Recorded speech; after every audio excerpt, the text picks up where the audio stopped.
కార్తీక మాసంలో సూర్యోదయానికి పూర్వమే నదీ స్నానం చేసి ఆ తర్వాత ఉపవాస దీక్షను చేపట్టి దేవతార్చన చేయాలి. ఆ రోజు సాయంత్రం దగ్గరలోని శివాలయంలోకి వెళ్లి ఆవునేతితో గాని నువ్వుల నూనెతో గాని ఆముదంతో గాని దీపం వెలిగించాలి. ఈ విధంగా చేయడం వలన శివలోక ప్రాప్తి కలుగుతుంది అని జనక మహారాజుతో చెప్పిన వశిష్ఠ మహర్షి అందుకు ఒక ఉదాహరణగా ఒక కథను చెప్పడం మొదలు పెడతాడు. పూర్వం పాంచాల దేశ రాజు ప్రజలను ఎంతో గొప్పగా పరిపాలిస్తూ ఉండేవాడు.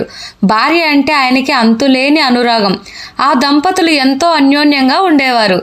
అయితే సంతానలేమి వాళ్ళని ఎంతగానో బాధిస్తూ ఉండేది. తమను పున్నామ నరకం నుంచి తప్పించే పుత్రుడు లేకుండా పోయినందుకు వాళ్ళు ఎంతగానో దుఃఖిస్తూ ఉంటారు. అలాంటి సమయంలోనే ఒక రోజున వాళ్ళ దగ్గరికి పిప్పిల మహర్షి వస్తాడు. మహారాజు మహారాణి ఆవేదనకు గల కారణం తెలుసుకుంటాడు. కార్తీక వ్రతం ఆచరించడం వలన సమస్త పాపాలు దోషాలు తొలగిపోయి మనసులోని కోరికలు నెరవేరుతాయని పిప్పిల మహర్షి చెబుతాడు. దాంతో ఆయన చెప్పినట్టుగానే ఆ దంపతులు అత్యంత భక్తి శ్రద్ధలతో కార్తీక వ్రతాన్ని ఆచరిస్తారు. వారి వ్రత ఫలితంగా ఒక మగ శిశువు జన్మిస్తాడు. తమ కోరిక నెరవేరినందుకు, తమ కల నిజమైనందుకు ఆ దంపతులు మురిసిపోతారు. ఆ బిడ్డకి శత్రుజిత్తు అని నామకరణం చేస్తారు. మహారాజు మహారాణి ఇద్దరూ కూడా ఆ శిశువుని ఎంతో గారాభంగా పెంచుతారు. సంపదలకు కొదవ లేకుండా పోవడంతో శత్రుజిత్తు ఏ లోటు తెలియకుండా ఎదుగుతాడు. యవ్వనంలోకి అడుగు పెడతాడు. తల్లిదండ్రులు చేసిన గారం, అంతులేని సంపదలు, యవ్వన గర్వం కారణంగా ఆయన విచ్చలవిడిగా ప్రవర్తిస్తూ ఉంటాడు. సుఖాల వైపుగా ఆయన మనసు పరుగులు తీయడంతో పరశ్రీ వ్యామోహానికి లోనవుతాడు. శత్రుజిత్తు ప్రవర్తన భయాన్ని కలిగించేలా ఉండటం వలన ఆయనకు మంచి చెప్పే ప్రయత్నం కూడా ఎవరూ చేయలేకపోతారు.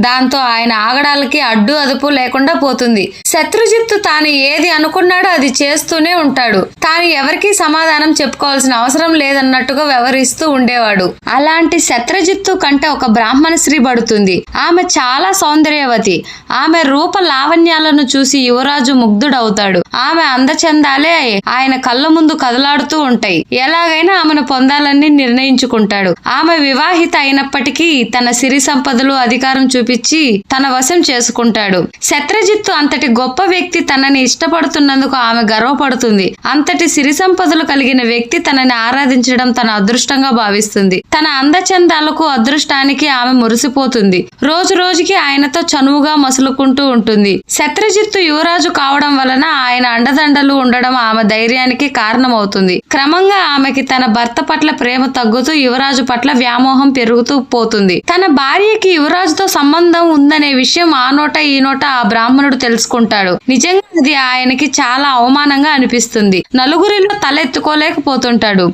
నిప్పు లేనిదే పొగ రాదని తెలిసినప్పటికీ తన కళ్ళతో చూసిన తర్వాతనే ఒక నిర్ణయానికి రావాలని భావిస్తాడు. తన అనుమానం నిజమేనని తెలియడంతో ఆ ఇద్దరిని అంతమొందించాలనే నిర్ణయానికి వస్తాడు. అందుకు తగిన సమయం కోసం ఆయన ఎదురు చూస్తూ ఉంటాడు. ఆ రోజున కార్తీక పౌర్ణమి, పైగా సోమవారం. ఆ రాత్రి ఊరికి దూరంగా ఉన్న శిథిలమైనటువంటి శివాలయంలో కలుసుకోవాలని శత్రుజిత్తు ఆమె నిర్ణయించుకుంటారు. తమని ఎవరూ చూడటం లేదనే నిర్ధారణకి వచ్చిన తర్వాతే ఎవరి ఇంట్లో నుంచి వాళ్ళు బయలుదేరుతారు. శిథిలమైన శివాలయం దగ్గరికి చేరుకుంటారు. ఇద్దరూ కలిసి లోపలికి అడుగు పెడతారు. శివాలయం చీకటిగా ఉంటుందని తెలుసు గనక యువరాజు తనతో పాటు ఆముదం తెస్తాడు. దీపం వెలిగించేందుకు ఇద్దరు ప్రమిద కోసం వెతుకుతారు. యువరాజు ఆమె కలిసి ఆ గుడిలోని గర్భాలయంలో ఉన్న పాత ప్రమిదలను శుభ్రం చేసి అందులో ఆముదం పోస్తారు. ఆమె తన చీర చెంగు చివరల చింపి నూనెలో తడిపి ఒత్తులుగా చేస్తుంది. దీపం వెలిగించి ఒకరిని ఒకరు చూసుకొని సంతోషంతో పొంగిపోతారు. ఆనందంలో మునిగిపోతారు. తన భార్య కదలికలను యువరాజును ఒక కంట కనిపెడుతూనే ఉన్న బ్రాహ్మణుడు ఆవేశంతో కత్తి తీసుకుని ఆ ప్రదేశానికి చేరుకుంటాడు. ఒక్కసారిగా వాళ్ళపై దాడి చేసి హతమారుస్తాడు. ఆ తర్వాత తాను కూడా ఆత్మహత్య చేసుకుంటాడు. బ్రాహ్మణుడి కారణంగా ఆయన భార్య, యువరాజు ఇద్దరూ మరణిస్తారు. బ్రాహ్మణుడు కూడా అక్కడే ఆత్మహత్య చేసుకుంటాడు. వాళ్ళ ఆత్మలు శరీరాలను వదిలేస్తాయి. అప్పుడు శివలోకం నుంచి శివభటులు, యమలోకం నుంచి యమభటులు వస్తారు. శివభటులు ఆ బ్రాహ్మణుడు భార్య ఆత్మను, యువరాజు ఆత్మను వెంటబెట్టుకుని అక్కడి నుంచి బయలుదేరతారు. యమభటులు ఆ బ్రాహ్మణుడి ఆత్మను వెంటబెట్టుకుని అక్కడి నుంచి కదులుతారు. అది చూసి ఆ బ్రాహ్మణుడు ఆశ్చర్యపోతాడు. తాను ఎంతో నియమనిష్టలతో జీవించానని, అలాంటి తనని యమలోకానికి తీసుకెళ్లడం ఏమిటని యమభటులని నిలదీస్తాడు. తన భార్య దారి తప్పిందని, ఆ యువరాజు సిరి సంపదలను ఎరగా వేసి తన భార్యను వశం చేసుకున్నాడని అంటాడు. వాళ్ళిద్దరూ ధర్మం తప్పారని చెబుతాడు. అలాంటి వారిని శివలోకానికి తీసుకుని వెళ్లడం ఏమిటని ప్రశ్నిస్తాడు. చెడుదారిలో వెళ్తున్న వారిని శిక్షించడం తప్పెలా అవుతుందని అడుగుతాడు. ఆ రోజున కార్తీక పౌర్ణమి, పైగా సోమవారం. అంతటి పుణ్యప్రదమైన ఆ రోజున వాళ్ళిద్దరూ శివాలయానికి వచ్చారు. గర్భాలయంలో దీపం పెట్టారు. ఆ పుణ్యం కారణంగా వాళ్ళని శివలోకానికి తీసుకువెళ్తున్నట్లుగా శివభటులు చెబుతారు. శివాలయంలో దీపం వెలిగించిన వారిని హతమార్చిన పాపమే ఆ బ్రాహ్మణుడు యమలోకానికి వెళ్లడానికి కారణమైందని అంటారు. దాంతో ఆ బ్రాహ్మణుడు తీవ్రమైన ఆవేదనకు లోనవుతాడు. తాను ధర్మం అనుకున్నది అధర్మం అయిపోయిందేనని చింతిస్తాడు. అప్పటి వరకు వాళ్ళ మాటలను వింటూ వచ్చిన యువరాజు జోక్యం చేసుకుంటాడు. ఆ బ్రాహ్మణుడి ఉద్దేశం ఏదైనప్పటికీ మేము శివలోకానికి వెళ్లే అర్హతను పొందడానికి కారకుడయ్యాడు. అలాంటి ఆయన మా కళ్ళ ముందే నరకానికి వెళ్లడం మాకు మరింత బాధను కలిగించే విషయం. అందువలన ఆయనను కూడా శివలోకానికి తీసుకెళ్లే మార్గం ఏదైనా ఉంటే చెప్పండి అని కోరుతాడు. అప్పుడు శివభటులు ఆలోచన చేసి ఒక మాట చెబుతారు. కార్తీక మాసంలో పౌర్ణమి రోజున సోమవారం నాడు శివాలయంలో దీపం వెలిగించిన పుణ్యం కారణంగా మీ ఇద్దరు శివలోకానికి చేరుకునే అర్హతను పొందారు. వాళ్ళు చేసిన ఆ పుణ్యంలోని కొంత ఫలితాన్ని ఆ బ్రాహ్మణుడికి దారపోస్తే ఆయన కూడా శివలోకానికి వెళ్ళడానికి తగిన అర్హతను పొందుతాడు అని చెబుతారు. ఆ మాట వినగానే శత్రుజిత్తు ఆమె ఇద్దరు కూడా ఒక నిర్ణయానికి వస్తారు. శివాలయంలో ప్రమిదలో నూనె పోసిన పుణ్యం తాను, చీర చెంగు చింపి ఒత్తులను చేసిన పుణ్యం ఆమె తీసుకుంటామని, ఇక దీపం వెలిగించిన పుణ్యం ఆ బ్రాహ్మణుడికి దారపోస్తామని యువరాజు అంటాడు.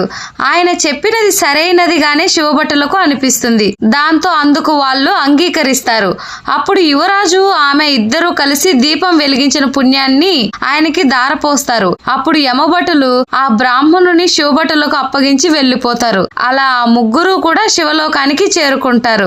రాజా, కార్తీక మాసంలో ఆలయంలో దీపం వెలిగించడం వలన ఎలాంటి విశేషమైన ఫలితం కలుగుతుందో విన్నావు కదా. కార్తీకంలో సాయంత్రం వేళ శివాలయానికి గాని విష్ణు ఆలయానికి గాని తప్పకుండా వెళ్లి దీపాన్ని వెలిగించాలి. అలా దీపారాధన చేయడం వలన కలిగే పుణ్యం సమస్త పాపరాశిని భస్మం చేస్తుంది. పుణ్యరాశిని పెంచేసి ఉత్తమ లోకాలకు మార్గాన్ని చూపుతుంది. అందువలన కార్తీకంలో గుడిలో దీపం వెలిగించడం మర్చిపోవద్దు అని సెలవిస్తాడు. ఇది కార్తీక పురాణంలో 4వ కథ. నెక్స్ట్ మనము 5వ కథలో కలుసుకుందాము.